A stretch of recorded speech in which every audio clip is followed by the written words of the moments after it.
Hello எல்லாருக்கும் மிகப்பெரிய வணக்கம் சொல்லிட்டு வந்தாச்சுங்க உங்க ஆர்ஜே பொருக்கோ. தமிழக அரசியல் சேனல்ல தமிழக அரசியல்ல இப்ப என்னென்ன கள நிலவரங்கள் இருக்கு அப்படின்னு தொடர்ந்து பார்த்துட்டு வரோம். அந்த வரிசையில இறுதிக்கட்ட கள நிலவரங்களை பார்க்க போறோம். அதுவும் மெயினா இப்ப முதல் தொகுதியை எதை பார்க்க போறோம்னா கள்ளக்குறிச்சி தொகுதியோட கள நிலவரம் பார்க்க போறோம். அதுக்காக நம்ம தமிழக அரசியலோட இணை ஆசிரியர் ரங்கநாதன் சார் நம்ம கூட இருக்காரு. வணக்கம் சார். வணக்கம் மேடம்.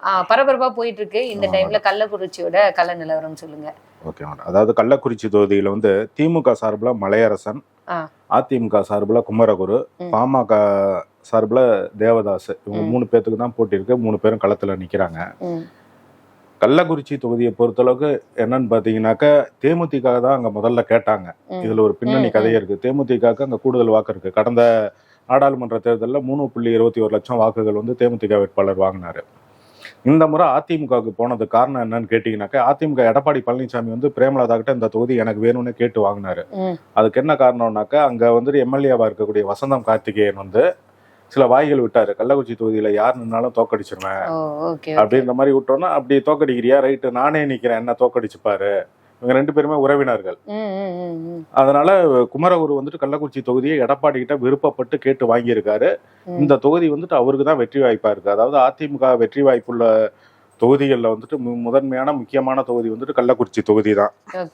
கள்ளக்குறிச்சியோட தொகுதி நிலவரத்தை முழுமையா பார்ப்போம். கள்ளக்குறிச்சி தொகுதியை பொறுத்தளவுக்கு மொத்தம் 6 சட்டமன்ற தொகுதியில 4 ஏடிஎம்கே இருக்கு. இதுல 3 சேலம் மாவட்டத்துல 2 திமுக இருக்கு. கள்ளக்குறிச்சி திமுக பொறுப்பாளர் வசந்தம் கார்த்திகேயன் மாவட்ட செயலாளர், தெற்கு மாவட்ட செயலாளராகவும் இருக்காரு. இப்போ இதில் என்ன ஒரு விஷயம்னா, பேரில் தான் அவருக்கு வசந்தம் கார்த்திகேயன் இருக்கு.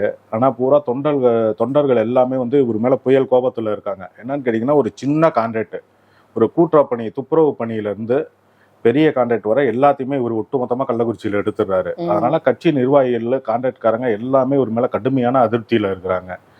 எல்லாமே என்ன, ஒரு கட்சினாக்கா எல்லாருமே கான்ட்ராக்ட் பண்ணி எடுத்தாதான் அந்த கட்சி வளரும். ஆனால் இவர் யாருக்குமே விட்டு கொடுக்கறது கிடையாது.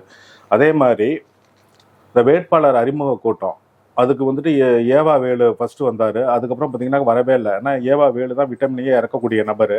எதனால அவர் வரலான்னு கேட்டிங்கனாக்கா, திமுகவோட அலை அடிக்குதுன்றது தமிழ்நாடு முழுக்க திமுக தான் ஜெயிக்கணும் எல்லா கருத்து கணிப்புகளும் சொல்லிட்டு இருந்தாங்க. 39 தொகுதி திமுக ஜெயிக்கணும்.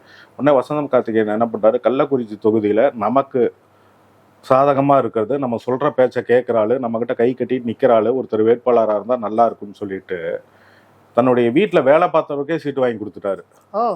தன்னுடைய வீட்டுல வேலை பார்த்தவர் மலையரசன் பாத்தீங்கன்னாக்க வசந்தம் கார்த்திகேயன் வீட்டுல வேலை பார்த்தவர், அவருக்கே சீட்டு வாங்கி கொடுத்துட்டாரு. இதனால நாங்க உள்ள திமுகவோட மூத்த நிர்வாகிகள்லாம் கடுமையான எதிர்ப்புல இருக்கிறாங்க. அதுவே திமுகவினரே சிலர் உள்ளடி வேலையிலையும் இறங்கி இருக்கிறாங்க. இப்போ அதிமுக வேட்பாளரை பொறுத்தளவுக்கு பார்த்தீங்கன்னாக்க குமரகுரு நல்ல பரிச்சயமான ஒரு மக்கள் செல்வாக்குள்ளவர், எடப்பாடி பழனிசாமிக்கு ரொம்ப வேண்டப்பட்டவர், திருப்பதி கோயில் கூட ஒரு உறுப்பினராலாம் இருந்திருக்கிறாரு. இப்போ இவங்க 2 பேத்துக்கும் டஃப் ஃபைட்டில் இப்போ 2 பேர் திமுக அதிமுக 2மே 300 இறக்கிட்டாங்க. எல்லாம் வாக்கு கொடுத்துட்டாங்க. ஏன்னா கடைசி இன்னையோட முடியுது, நேற்று இரவே கொடுத்து முடிச்சிட்டாங்க. இப்போ இந்த கள நிலவரம் எப்படி இருக்குன்னு பார்த்தீங்கன்னாக்கா, கள்ளக்குறிச்சியை பொறுத்தளவு குமரகுரு தான் ஜெயிக்கிறாரு. எல்லா கருத்து கணிப்புகளும் அப்படிதான் வருது. தலைமைக்குமே போயிடுச்சு. இப்போ குமரகுரு ஜெயிக்கிறான்னு தெரிஞ்ச உடனே ஸ்டாலின் கோபப்பட்டு உடனே வசந்தம் கார்த்திகேயனை கூப்பிட்டு திரும்ப விட்டமினை இறக்கணும், கள்ளக்குறிச்சியில் திமுக வேட்பாளரை வெற்றியடைய வைக்கணும் அப்படின்னு சொல்லிட்டு ஸ்ட்ரிக்டான ஒரு உத்தரவு போட்டிருக்காரு. எந்த உத்தரவு போட்டாலும் கள்ளக்குறிச்சியோட மக்களோட மனசுல இடம் பிடிச்சிருக்கிறது குமரகுரு. அவர் வெற்றி அடைகிறது உறுதி.